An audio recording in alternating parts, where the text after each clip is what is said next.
लेकिन ज्यादा से ज्यादा क्या करोगे? हार्वर्ड से पढ़ करके आओ या बेरमो के सरकारी विद्यालय में पढ़ो। विद्या का, मैं इधर बैठे हुए जितने भी विद्वान लोग बैठे हुए हैं, एजुकेटेड लोग बैठे हुए हैं, लिटरेट बैठे हैं, उनसे पूछता हूं, विद्या का उद्देश्य क्या है? एजुकेशन का उद्देश्य क्या है? किसके लिए अपने बच्चों को पढ़ाते हो? तुम खुद किस लिए पढ़े थे? किसके लिए? एम्प्लॉयमेंट के लिए, नथिंग एल्स। रोटी कपड़ा और मकान, एक दुकान, दो दुकान, 5 दुकान, 7 दुकान, उसके बाद सीधा स्मशान। यही है तुम्हारी जिंदगी। रोटी कपड़ा और मकान, 70 साल की जिंदगी में 1 से 5 दुकान किए और फिर 4 कंधों पर स्मशान चले गए। इसी के लिए पृथ्वी पर आए थे।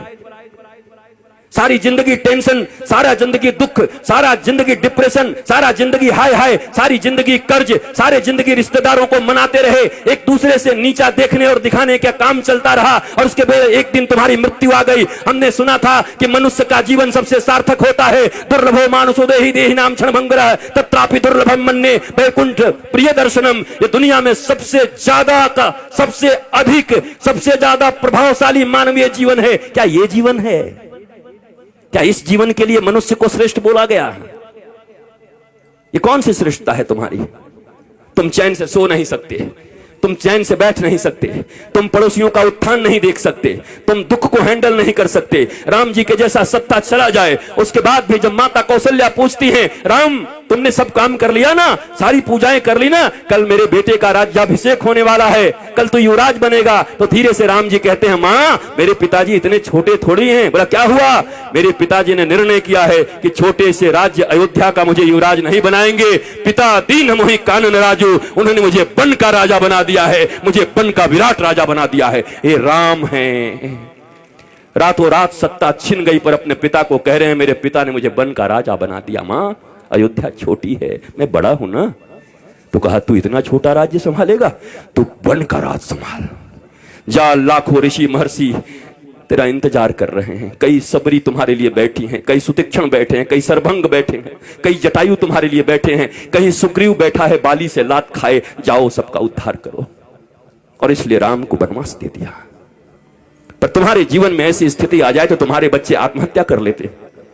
नंबर कम आ जाए, अगर पिताजी ने कह दिया, माताजी ने, अगर तेरा 80% से कम आया, शर्मा जी के बेटा से अगर तेरा नंबर कम आया तो मैं जहर खा लूंगी। बच्चा देखता है नंबर तो आया 60%, घर आते आते सोचता है आखिर माता पिता ने कहा है हम जहर खा जाएंगे, वो क्यों मरेंगे, हम ही खा जाते हैं। इतना प्रेशर क्यों पढ़ने का?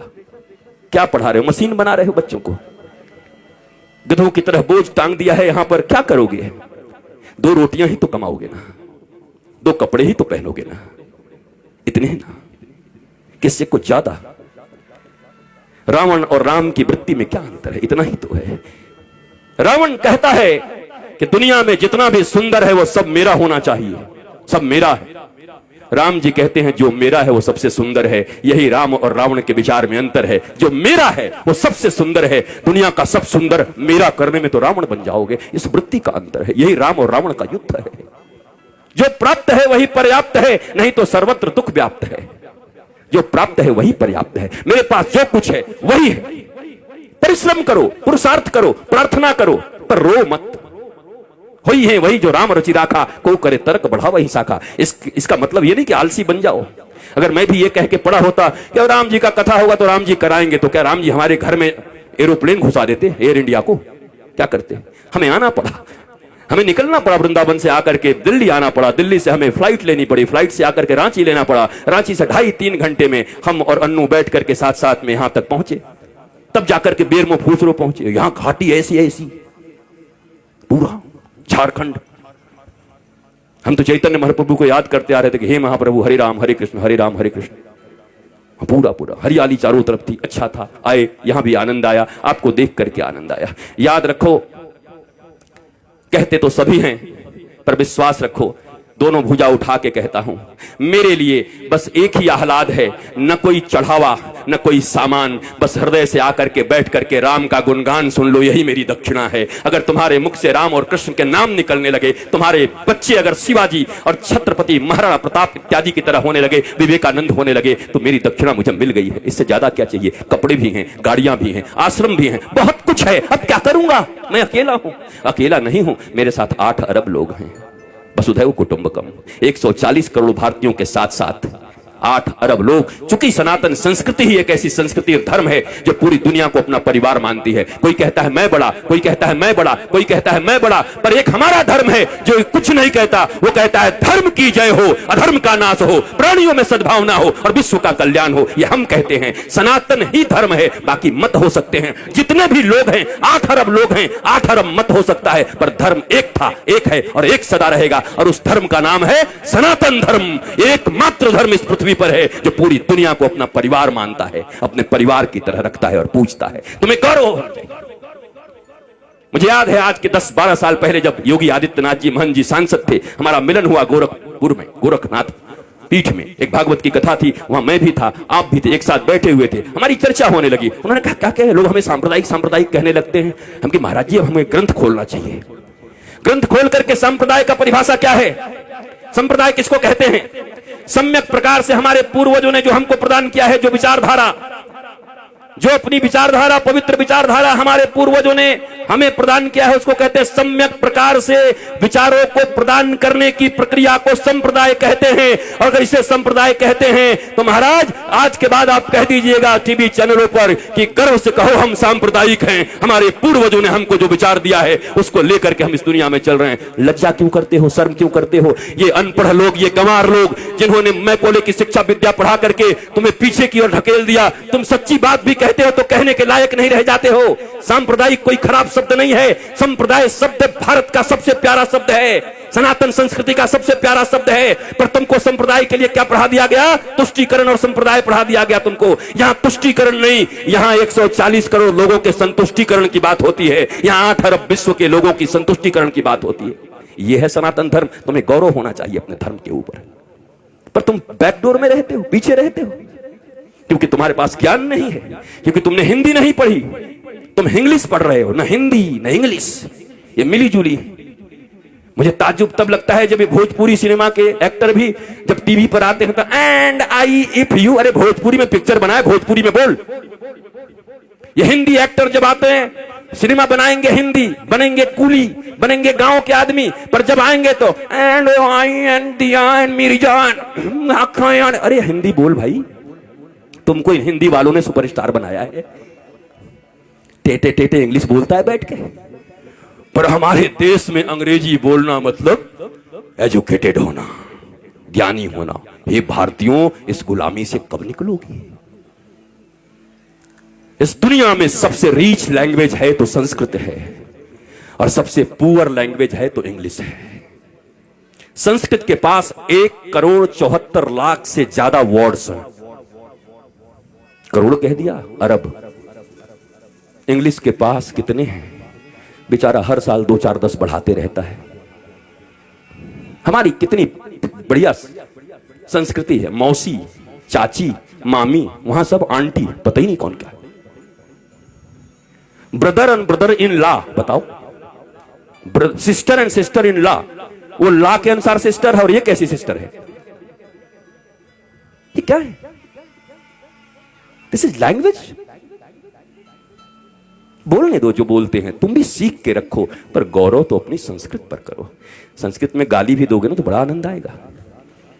किसी को कह दो ना, आप तो ग्राम सिंह हैं, खुश हो जाए। ग्राम सिंह, ग्राम सिंह का अर्थ कुत्ता होता है, कुकुर। किसी को कह दो आई आप तो ग्राम सिंह है, वो भी कहेगा। बाद में कोई कहे हमको ग्राम सिंह कहा, महाराज संस्कृत में कुकुर होता है। आए कुकुर बोल गया। हमारी गाली भी इतनी प्यारी है हमारी भाषा में, पर हमें मालूम ही नहीं, हम जानते हैं। बदलो अपने संस्कारों को, नहीं तो ये कथाएं तुम्हें और बेहोश कर देंगी कुछ दिन के बाद। और इस बेहोशी में सोमनाथ के मंदिर इतनी बार टूटे। तुम्हें याद है सोमनाथ का मंदिर जब टूट रहा था तो हजारों हजार लोग मारे गए थे। सब विद्वान थे, वेदज्ञ थे, श्रुतज्ञ थे, बड़े बड़े विप्र थे, बहुत मंत्र पढ़ते थे। मंदिर भी टूट गई, वो भी मार दिए गए। कैसे हो गया ये। शास्त्र पढ़ना अलग है और शास्त्र समझना अलग है, रटना अलग है।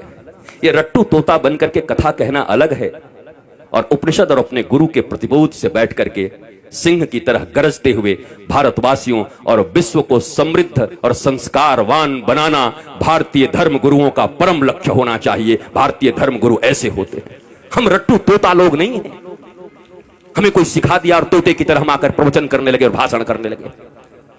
वैसे ऐसे लोग हैं। 7 दिनों में लोग कहते हैं, क्या कहूं, इस श्लोक का वर्णन तो अगर मैं करने लगूं तो 7 दिन तक करना पड़ेगा। हमने एक जगह पंडाल में कह दिया, पंडाल का खर्चा हम देंगे, तू करके दिखा। भाग गया, क्योंकि कर ही नहीं सकते 7 दिन तक। पर ये रट लिया है, सिखाया जाता है कैसे बोलिएगा कि अभी समयाभाव के कारण इस श्लोक की चर्चा तो मैं 15 दिन तक कर सकता हूं, लेकिन आइए समयाभाव के कारण आगे बढ़ते हैं। मैंने कहा पंडाल का खर्चा, माइक का खर्चा और आपका भी खर्चा मैं दे रहा हूं, आपको इसी श्लोक पर बोलना है। मैंने सुना, दूसरे दिन सुबह निकल गए कि कहां से इसका विवेचना करूं, कैसे करूं। ये कोई व्यवसाय नहीं है, कोई व्यापार नहीं है। प्यार को व्यापार मत बनाओ। धर्म प्यार है, धर्म प्रीति है। धर्म से डरते नहीं हैं, धर्म प्रेम वर्धित करता है। भक्ति और विभक्ति 2 चीजें होती हैं। भक्त बनने आए हो, विभक्त का अर्थ होता है अलग होना भगवान से, और भक्त का अर्थ होता है जुड़ जाना। इस बाजारवाद की दुनिया में हर जगह बस सामान की तरह हम बिक रहे हैं। रोज तुम्हें लुभाया जा रहा है, पूरा बाजार चुंबक हो गया है, तुम सड़े हुए लोहे हो गए हो। सब कुछ उसी में छीना जा रहा है।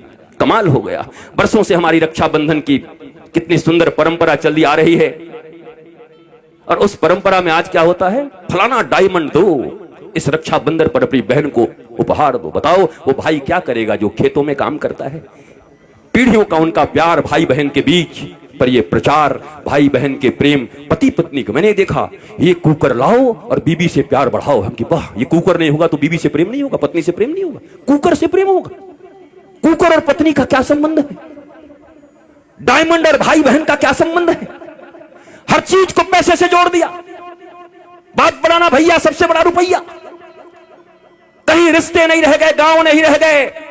और इस कोरोना में उन शहरों में जो कबूतर की तरह लेकर के फ्लैट रहते थे, टुकुड़कू, उनको पहली बार पता चला कि गांव और गांव की गलियों और गांव के वृक्षों का क्या महत्व है। तरस गए वो ऑक्सीजन के लिए, पर गांव में लोग ऐसे सीना करके घूमते रहे। भारत गांवों का देश था। यहां ऑक्सीजन फ्री, यहां जल फ्री, और सबके सब पहले हम ऐसे भारतवासी लोग हैं। पहले इतना यूरिया डाल दिया, खेती करने लगे, पंजाब में खेती होने लगी, पंजाब में इतना अन्न उपज, हरित क्रांति आ गई। ऐसी हरित क्रांति आ गई कि पंजाब से एक ट्रेन चलने लगी, कैंसर स्पेशल ट्रेन। क्या करोगे ऐसी हरित क्रांति का, जब अपने ही बच्चों को कैंसर का पेशेंट बनाते रहे। इतनी भूख और इतनी लालच किस बात की है? तो ये भारतवासियों को हो क्या गया है? जो भारत विश्व गुरु था, जिस भारत की माताएं प्रहलाद, अलर्क जैसे पुत्रों को जन्म देती थी, ये हो क्या गया है? ये कहां से बुद्धि बिगड़ गई हमारी? ये कहां से आपके बच्चों में आप कंपटीशन भर रहे हैं, सिर्फ प्रतियोगिता भर रहे हैं। इतना छोटा बच्चा होता है, उसको प्रतियोगिता से तुम्हें इतना नंबर लाना पड़ेगा, उससे ज्यादा नंबर लाना पड़ेगा। क्या क्या बना रहे हो उसको? कोई कहता है डॉक्टर बनो, कोई कहता है इंजीनियर बनो, कोई कहता है ये बनो, कोई कहता है व्यवसायी बनो। कोई नहीं कहता बेटा तो कुछ बन न बन, पर श्रवण कुमार की तरह ऐसा बनना कि बूढ़े माता पिता को अगर तीर्थ करने का मन हो तो कंधे पर बिठा के ले चलना। इंसान बन जा, आदमी बन जा, सच्चा बेटा बन जा। वो कोई नहीं बना रहा। उसके बाद रो रहे हैं, उसके बाद निंदा कर रहे हैं गांव में घूम घूम के, हमारा बेटा हमारी बात नहीं सुनता, बहू बात नहीं सुनती, बेटी बात नहीं सुनती। आपने शिक्षा क्या दिया था? और आपकी भी गलती नहीं है मेरे माता पिता, और मैं औलादों को भी कहूंगा, ये जो बेटे और बेटी हैं, इतना कम से कम मानो, जिन्होंने तुम्हें इस पृथ्वी पर लाया है, जिन्होंने गर्भ में रखा है, उससे अपना तुम्हारा इस दुनिया में कोई नहीं हो सकता। फिर दोनों भुजा उठा के कहता हूं, इस दुनिया में अगर तुम्हारा कोई सबसे सच्चा मित्र हो सकता है तो माता पिता और गुरु, इसके सिवा तुम्हारा कोई मित्र नहीं हो सकता। बाकी सब पता नहीं कहां तुम्हें धकेल देंगे। पहली गुरु मां पिता, इन दोनों के तुम न हुए तो दुनिया वाले तुम्हारे अपने होंगे। किसको मित्र मान रहे हो? दुनिया में कैसे फ्रेंडशिप है, मेरी वो फास्ट फ्रेंड है, किस लिए? मैं सही करूं या गलत करूं सदा मेरे साथ खड़ा रहता है। अरे तो तुम्हारा वो दुश्मन है। ये तो दुर्योधन और कर्ण की दोस्ती हो गई। कर्ण को दुर्योधन ने अंग देश का राजा बना दिया, इसलिए कर्ण श्री कृष्ण और धर्म के खिलाफ खड़ा हो गया, और खिलाफ खड़ा हो गया तो 12 के भाव में मारा गया। जबकि कर्ण से बड़ा कोई दानवीर नहीं था, कर्ण से बड़ा कोई वीर नहीं था, सूरवीर नहीं था। ऐसा कोई बढ़िया धनुर्धर नहीं था, पर धर्म और भगवान के खिलाफ खड़े हो गए तो तुम्हारी कोई धनुर्धारिता काम नहीं करेगी। धर्मो रक्षति रक्षितः, जो धर्म की रक्षा करता है धर्म उसकी रक्षा करता है। परंतु हमारे मित्र ने हमको पैसा दे दिया तो हम भगवान के खिलाफ भी खड़े हो जाएंगे, यही तो कर्ण ने किया। गांधारी को कहते हैं वो पतिव्रता थी। कैसी पतिव्रता थी वो? पति अंधा था। पतिव्रता का अर्थ होता है अंधे पति को अपनी दोनों आंखों से वो दिखाती, हर चीज बताती, पति की आंख बन जाती, तब पतिव्रता कहता। पति तो पहले से अंधा था, वो भी पट्टी बांध करके दुर्योधन अन्याय पे अन्याय करता रहा, पर धृतराष्ट्र की तरह गांधारी भी आंख बंद करके बैठी थी। वो कैसी पतिव्रता हो सकती हैं? और अगर पतिव्रता थी तो अपने 99 पुत्रों में से एक को क्यों नहीं बचा सकी? अगर इतनी ही पतिव्रता थी तो उनका आशीर्वाद उनके पुत्रों को क्यों नहीं मिला? क्यों मारे गए सबके सब? कुरुक्षेत्र के मैदान में रक्त रंजित होकर के क्यों पड़े रहे सब? क्योंकि धर्म नहीं अपनाया।